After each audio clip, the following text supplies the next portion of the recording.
তো বন্ধুরা আজকে আমরা জিওগ্রাফি অনার্সের জিওমরফোলজি পেপারের topic models on landscape evolution views of Davis বা বলতে গেলে cycle of erosion concept of W M. Morris অর্থাৎ উইলিয়াম মরিস ডেভিস অর্থাৎ ডেভিসের যে ক্ষয়চক্র তত্ত্বটা আছে সেটা আজকে আমরা সম্পূর্ণ বিস্তারিত জানবো। ঠিক আছে, তো তোমাদের একদম খুবই সহজ ভাষায় বুঝিয়ে দেবো যাতে তোমরা এক ঝটকাতে বুঝে যাবে। ঠিক আছে, তো চলো ভিডিওটা শুরু করি। তো 1899 খ্রিস্টাব্দে উইলিয়াম মরিস ডেভিস অর্থাৎ ডব্লিউ.এম. ডেভিস মানে উইলিয়াম মরিস ডেভিস, তো তিনি কি করেছিলেন 1899 সালে ভূমিরূপ বিবর্তনের উপর একটা তত্ত্ব লিখেছিলেন যেটা সাইকেল অফ ইরোশনের তত্ত্ব বলে আমরা জানি, যেটা ডেভিসের তত্ত্ব বলে আমাদের পরিচিত। ঠিক আছে, এটা আমরা আগেও হালকা টাচ পেয়েছিলাম 11-12-এ। তো ডেভিসের তত্ত্বে ডেভিস শুরুতেই বলে দিয়েছিল যে এটা ডারউইন মতবাদের উপর প্রতিষ্ঠিত, অর্থাৎ ডারউইন প্রবর্তিত প্রাণী জগতে বিবর্তনের উপর যে ধারণাটা দিয়েছিল ডারউইন তার উপরেই এটা প্রতিষ্ঠিত হয়েছে। ঠিক আছে, মানে সেই পথেই এই মতবাদটাও গেছে। তার মতে প্রত্যক্ষ ভূমিরূপ 3টে স্টেপের মধ্যে দিয়ে যায়।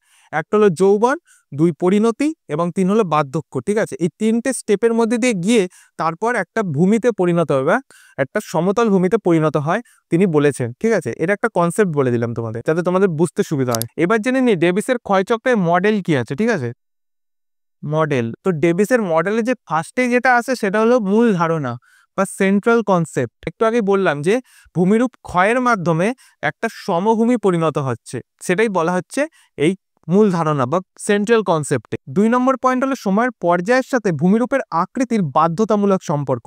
ডেভিসের এই তত্ত্বে সময়ের এই ধারণাটি শুধুমাত্র সময়ের সাথে যে ভূমিরূপের পরিবর্তনের চরিত্র বর্ণনা করে তাই নয়, বরং মনে করা হয় সময় এমন একটি ধারণা যার সাথে ভূমিরূপের বাধ্যতামূলক সম্পর্ক রয়েছে। অর্থাৎ এই সময়কে কতগুলি পর্যায়ে ভাগ করলে ভূমিরূপ কতগুলি বাধ্যতামূলক বৈশিষ্ট্যের অধিকারী হয়। 3 নম্বর হলো উত্থান পর্ব ক্ষয় পর্ব।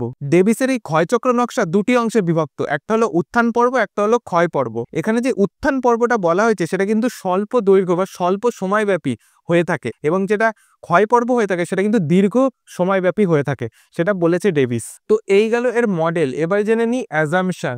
ডেভিসের মতে ক্ষয়চক্রের ধারণার যে আলোচনা তার আগে ধরে নিতে হবে যে সব জায়গার যে ভূমি রয়েছে বা শিলা লক্ষণ রয়েছে সেগুলো সব জায়গায় সমান। ঠিক আছে, এটা গেল 1 নম্বর অ্যাজাম্পশন। 2 নম্বর অ্যাজাম্পশন কি, দ্রুত ভূমিরূপের উত্থান হয় এবং ওই সময় কোনো ক্ষয় হয় না বললেই চলে ভূমিরূপের, এবং এভাবে ভূমিরূপের মধ্যে যে বন্ধুরতা অর্থাৎ একটা সমান জায়গা থেকে একটা যে উচ্চতম অংশের যে পার্থক্যটা সেটা লক্ষ্য করা যায়, এবং সেই উচ্চতার উপরে নির্ভর করে স্থিতিশক্তি। 3 নম্বর হলো উত্থান কার্য শেষ হওয়ার পর্বে ক্ষয় কার্য শুরু হয়, অর্থাৎ উত্থান কার্য যে শেষ হয়ে গেল, অর্থাৎ যেটা তিনি বলেছেন যে উত্থান কার্য খুবই তাড়াতাড়ি হয়ে থাকে, সেটা শেষ হয়ে যাওয়ার পরই ক্ষয় কার্যের শুরু হয়। অর্থাৎ দুটো একসাথে হয় না, একটা শেষ হবে তারপর একটা শুরু হবে। ঠিক আছে, 4 নম্বর হলো স্থানটিকে বৃষ্টিবহুল অঞ্চলে অবস্থিত হবে, কারণ বৃষ্টিবহুল অঞ্চলে যদি অবস্থিত না হয় তাহলে সেখানে ক্ষয়ের মাত্রাটা কমে যাবে। কারণ যদি এখানে মরুভূমিতে যদি অবস্থান করে সেখানে কিন্তু একটা জিনিসের উপরেই তাকে নির্ভর করতে হবে, সেটা কি বায়ুর দ্বারা কার্য। কিন্তু যেটা বৃষ্টির সাথে যেটা হয় নদীর কার্য হয়, বৃষ্টি যদি হয় তাহলে সেখানে একটা নদী তৈরি হবে, নদী তৈরি হয়ে ঝর্ণা তৈরি হবে, এরকম নানান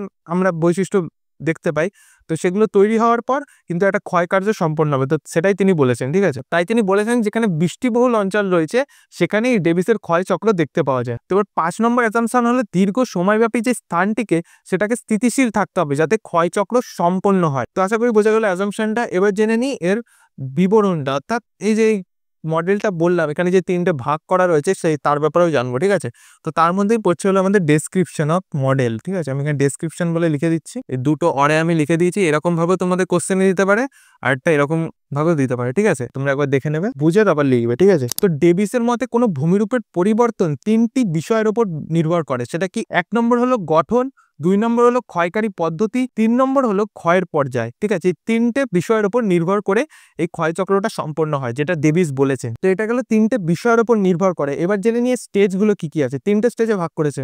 1 নম্বর হলো ইউথ স্টেজ অর্থাৎ যৌবন পর্যায়। আমি যেটা একটু আগে বলেছিলাম যে উচ্চতা বেশি থাকার জন্য সেখানে স্মৃতিশক্তি কিন্তু কাজ করে, তাই উচ্চতার তারতম্যের জন্য উপর থেকে নদী বইতে থাকে দ্রুত গতিতে, তার ফলে নানান ক্ষয়ও হয়ে থাকে, এবং এই নদীগুলোর মাঝখানে জলবিভাজিকা প্রশস্ত থাকে, কাজে এই প্রশস্ত জলবিভাজিকার উপর দিয়ে জলাভূমি বা নদী বিরাজ করে থাকে। আর এই পর্যায়ে নদী সব থেকে বেশি নিম্নক্ষয় করে থাকে পার্শ্বক্ষয়ের তুলনায়। পার্শ্বক্ষয় হয় না বললেই চলে, এখানে নিম্নক্ষয় বেশি দেখতে পাওয়া যায়, তার ফলে কি হয় ভি আকৃতির যে উপত্যকা সেটা গঠিত হয়, এবং এই নদীর আশেপাশে কোনো প্লাবনভূমির অবস্থান থাকে না, কারণ এখানে ক্ষয় হতে হতে সেখানে নানান নদী খাত উপত্যকার সৃষ্টি হয়, তার ফলে প্লাবনভূমির চিহ্ন এখানে পাওয়া যায় না। কোথায় পাওয়া যাবে সেটা তাও বলছি। 2 নম্বর হলো ম্যাচিউর স্টেজ। পরিণত অবস্থায় কি হয়, এলাকাটি বন্ধুরতা প্রাপ্ত হয়, অর্থাৎ বেশি বন্ধুরতা দেখতে পাওয়া যায়, অর্থাৎ একটু সমান জায়গা দেখতে পাওয়া যায়, সেখানে নদী বেশি বিরাজ করে, অর্থাৎ একটা নদী থেকে আরো অনেক সংখ্যক উপনদীর সৃষ্টি হয় এই অঞ্চলে। আর এখানেই দেখতে পাওয়া যায় যেটা বললাম প্লাবনভূমি, এর পরে যেটা বলছিলাম যেটা যৌবন পর্যায়ে দেখতে পাওয়া যায় না, সেটা কিন্তু এখানে দেখতে পাওয়া যায়। আর এই পর্যায়ে নদীর নিম্নক্ষয়ের অবসান ঘটে এবং পার্শ্বক্ষয় বাড়তে থাকে, তার ফলে কি হয়, প্লাবনভূমির সৃষ্টি হয়। তো বোঝা গেল এই পরিণত অবস্থাটা যেটা ডেভিস বলেছে। এবার জেনে নি তৃতীয় স্টেজ, যেটা কি আছে 3 নম্বর, ওল্ড স্টেজ বা বার্ধক্য অবস্থা। বার্ধক্য অবস্থায় নদী চওড়া হতে হতে এমন রূপ ধারণ করে তখন আর নদী আর বইতে পারে না, তখন সেখানে স্থির হয়ে থেকে যায় এবং সেখানে প্লাবন ভূমিতে ভরে যায় এবং নদীর মাঝখানে একটু উঁচু উঁচু ঢিবি দেখতে পাওয়া যায়, যেটাকে বলে মোনাডনক। ঠিক আছে, তো এটাই হলো অন্তিম পর্যায় বা বার্ধক্য অবস্থা বা ওল্ড স্টেজ। ঠিক আছে, তো এটাই হলো লাস্ট, যেটা 3 নম্বর বলেছিলাম। তো বোঝা গেল এই ডেসক্রিপশনটা। এবার জেনে নিই এর ক্রিটিসিজম বা সমালোচনা। ঠিক আছে, এটা থাকতেই হবে, প্রত্যেক মডেলের লেখাটা জরুরি। তো 1 নম্বর সমালোচনা হলো ডেভিস যে প্রথমেই অনুমান করে বলেছেন যে উত্থান কার্য যে দীর্ঘস্থায়ী অর্থাৎ তাড়াতাড়ি হয়ে থাকে, তারপর ক্ষয়কার্য শুরু হয় এবং ক্ষয়কার্য স্বল্পস্থায়ী। কিন্তু ওয়াল্টার পেং তার সমালোচনা করে বলেছেন যে উত্থান কার্য কিন্তু দীর্ঘস্থায়ী না, স্বল্পস্থায়ী হতে পারে, অর্থাৎ আস্তে আস্তে গঠন হতে পারে উত্থান কার্য, সেটাই তিনি বলেছেন এই সমালোচনাতে। আর 2 নম্বর সমালোচনা হলো এই যে ক্ষয় কার্যকে তিনি দীর্ঘস্থায়ী বলেছেন, সেটা কিন্তু কোনো মতেই সম্ভব নয়, কারণ ভূমিরূপ বা আমাদের যে পৃথিবী রয়েছে সেটা কিন্তু